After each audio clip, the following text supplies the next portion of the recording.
ang unang araw ng tutorial class para sa mga batang ipinanganak at lumaki sa Espanya. Layunin ng klase na ituro sa mga kabataan ang wikang Pilipino at kultura ng Pilipinas upang mas lalo mapalapit ang kanilang mga puso sa ating bayan. Loma? Saan ka nakatira? Ano ang iyong pangalan? Ako si Paloma. Ako si Chavi. Ako si Chavi. Very good. Bagamat pinalaki sila sa Espanya, bahagi pa rin ng kanilang pagkatao ang pagiging Pilipino. Kaya naman, mahalagang matutunan nila ang ating wika at kultura. Mas mabilis na natutunan ng mga bata ang mga pangunahing salita tulad ng kamusta, salamat at paalam.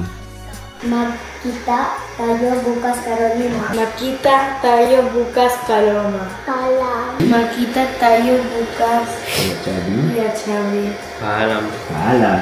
Magkita tayo bukas, Paloma. Paalam.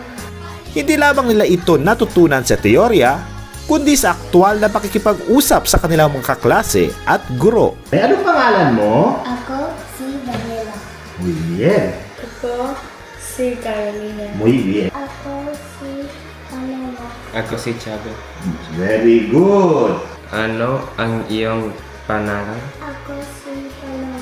Mahalaga sa kanila na kahit na sa ibang bansa, hindi mawawala sa mga bata ang pagmamahal at koneksyon sa kanilang pinagmulan.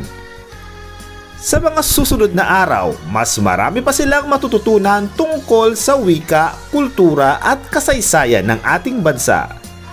Isang malugod na pagbati sa matagumpay na pagsisimula ng Filipino Tutorial Class dito sa Eskwela Hiraya.